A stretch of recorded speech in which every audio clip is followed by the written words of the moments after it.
नमस्कार दोस्तों, UP TET exam 2021 के पूछे जाने वाले प्रश्नों के कुछ प्रमुख टिप्स निम्न प्रकार हैं। गणित, अंकीय क्षमता एवं स्थानीय मान। सबसे पहले मित्रों, किसी भी संख्या को व्यक्त करने के लिए 10 संकेतों की आवश्यकता होती है, जो निम्न प्रकार होती है। यह है 0, 1, 2, 3, 4, 5, 6, 7, 8, 9 का प्रयोग किया जाता है। इन्हें अंक कहते हैं। एक या एक से अधिक अंकों के समूह को संख्या कहा जाता है। एक या एक से अधिक अंकों के समूह को संख्या कहा जाता है। किसी भी संख्या को लिखने के लिए अंकों को दाएं से बाएं की ओर क्रमशः इकाई, दहाई, सैकड़ा, हजार, 10,000, लाख, 10 लाख, करोड़, 10 करोड़ आदि स्थानों पर स्थापित करके किया जाता है। संख्याएं मुख्य रूप से दो प्रकार की होती हैं, वास्तविक और स्थानीय। वास्तविक मान जो होता है किसी भी संख्या के अंक का वह मान जो कभी नहीं बदलता है, चाहे वह अंक या संख्या में किसी भी स्थान पर हो, उस अंक का वास्तविक या जातीय मान कहलाता है। जैसे 39,564 लिखा है, में 9 का वास्तविक मान 9 ही होगा। स्थानीय मान किसी संख्या में अंक का वह मान जो उसकी विशेष स्थिति के अनुसार बदलता है, उस अंक का स्थानीय मान कहलाता है। किसी भी संख्या में इकाई, दहाई, सैकड़ा, हजार, डडट आदि स्थानों पर अंकित अंकों के स्थान पर मान निकालने के लिए उस अंक में 10, 100, 1000, 10,000 आदि से गुणा करते हैं। जैसे 39,564 में प्रत्येक अंक का स्थानीय मान निकाला गया है, जो आपके सामने है। इकाई के अंक पर 4 आया है। 4 इकाई में से होता है 1, इसलिए 4 में 1 से गुणा करने पर देखिए 4 आ गया है। दहाई पर है 6 और दहाई मीन्स होता है 10, तो 6 गुणे 10 बराबर 60 हुआ। सैकड़े पर 5 आया है और सैकड़ा मीन्स होता है 100, तो 5 गुणे 100 बराबर 500 हो गया। हजार के स्थान पे 9 आया है, तो इधर आकर के 9 गुणे 1000 इक्वल 9000 हुआ है। और 10,000 के स्थान पे 3 आया है, जिसका 10,000 से गुणा करने पर 30,000 प्राप्त हुआ है। समझ में आ गया होगा।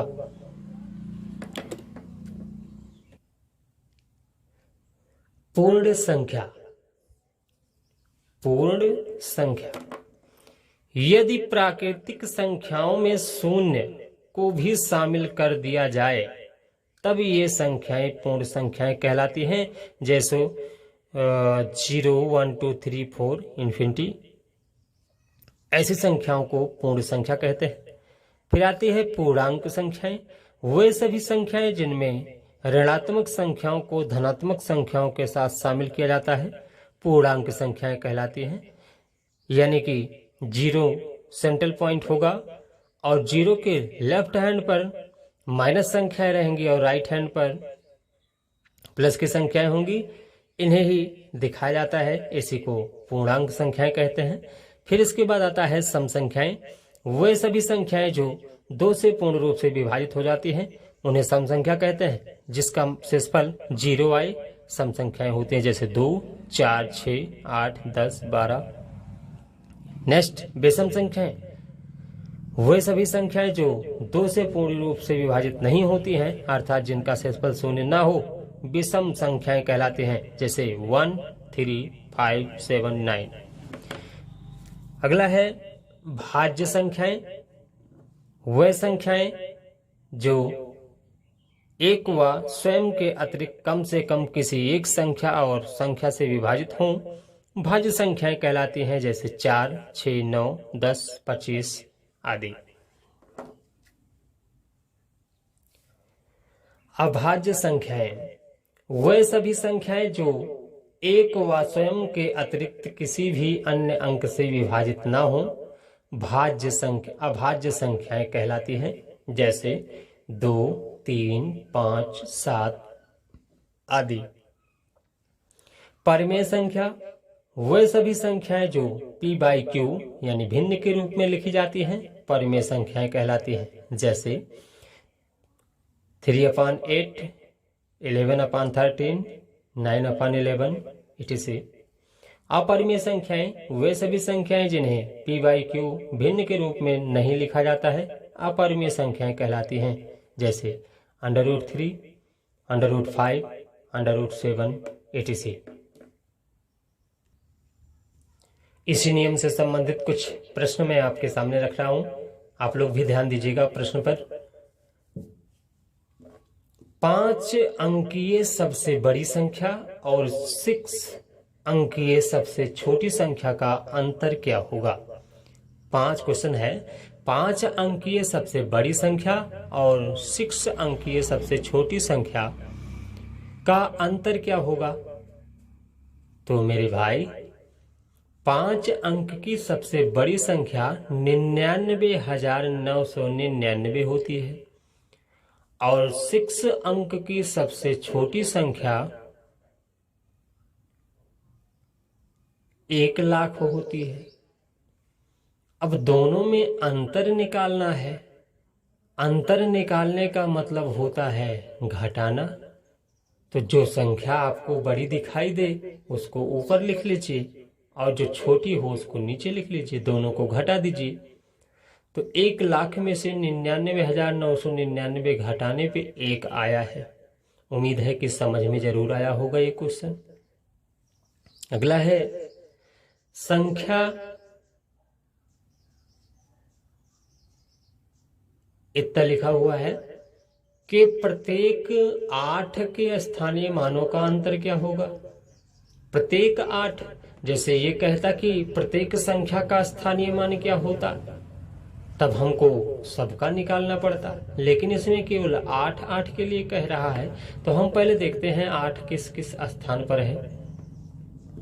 तो पहला 8 आपका दहाई पे आया हुआ है और दूसरा वाला 10,000 पे आया हुआ है। तो जो दहाई के स्थान पर है उसमें लिखेंगे 8 × 10 = 80 हो जाएगा, और जो 10,000 के स्थान पर है उसमें 8 × 10,000 करने पे 80,000 हो जाएगा। फिर कह रहा है इनके स्थानीय मानों का अंतर क्या होगा? तो ठीक है, 80,000 से 80 माइनस कर लीजिए, दोनों का अंतर आपके सामने आ जाएगा। 79,920 ही आंसर आ जाएगा बेटा, एकदम करेक्ट आंसर। अगला क्वेश्चन है किसी 5 क्रमागत विषम संख्याओं का योग 165 है। किसी 5 क्रमागत विषम संख्याओं का योग 165 है। सबसे बड़ी एवं सबसे छोटी संख्या के योग का आधा क्या होगा? तो क्रमागत संख्याएं जो होती हैं वो जैसे पहली संख्या हो गई x, दूसरी हो जाएगी x+2, तीसरी x+4, चौथी x+5 और पांचवी x+8। दोनों का योगफल 165 बता रहा है। तो हम क्या करते हैं, x + x+2 + x+4 + x+6 + x+8 को जोड़ लेते हैं, बराबर 165 दिखाएंगे क्योंकि तो सबका योग दिया हुआ है।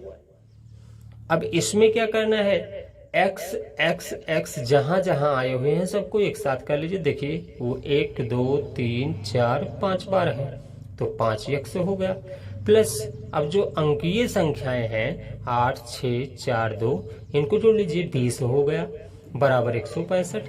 अब 20 को 95 कर दीजिए 165 के साइड में, तो 5x बराबर आ जाएगा आपका 145 क्योंकि माइनस हो जाएगा, और यहाँ से x बराबर निकाल लेंगे तो 145/5 होगा, जिसे काटने पे 29 आएगा।